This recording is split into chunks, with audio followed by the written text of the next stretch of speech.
Dua dari 29 korban luka akibat ledakan tungku smelter di kawasan industri nikel Morowali dirujuk ke rumah sakit di Palopo, Sulawesi Selatan dan Jakarta.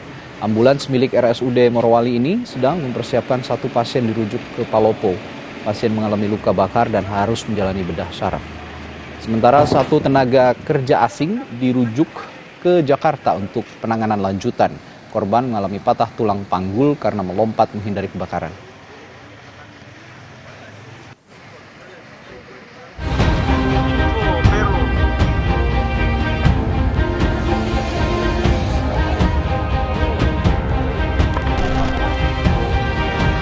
Tungku smelter milik PT Indonesia Tsingshan Stainless Steel atau PT ITSS di kawasan PT Indonesia Morowali Industrial Park atau IMIP di Kabupaten Morowali, Sulawesi Tengah meledak pada Minggu pagi.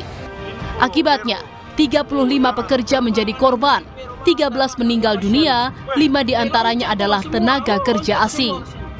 Korban meninggal yang telah diidentifikasi dan atas permintaan pihak keluarga, jenazah langsung diterbangkan ke tempat asal mereka. Sejumlah korban luka saat ini dirawat di Klinik 1 dan 2 PT Indonesia Morowali Industrial Park dan Rumah Sakit Umum Morowali. Kurang lebih 56 orang korban di sana. Dan korban jiwa itu yang meninggal itu ada sekitar 13 orang. Dari 56 ini ada yang di klinik PT kawasan IMIP itu ada 2, klinik 1 dan klinik 2 yang langsung dibawa ke rumah sakit umum daerah Morowali itu kurang lebih 25 korban. Dari 13 korban ini, 1 sudah diambil oleh pihak keluarga yang warga negara Indonesia, yang 12 ini sementara identifikasi, Mbak.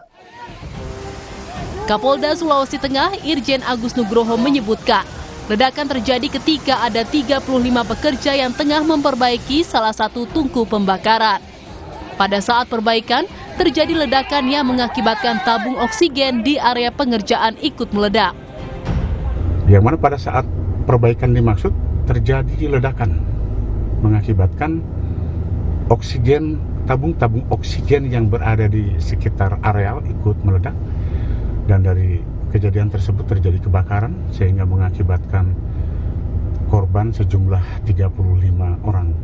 Dari 35 korban tersebut, 13 diantaranya meninggal dunia dan 22 lainnya mengalami luka baik berat, sedang maupun ringan.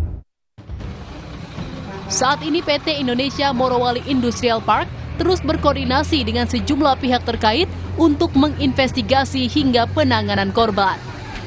Tim Liputan Kompas TV.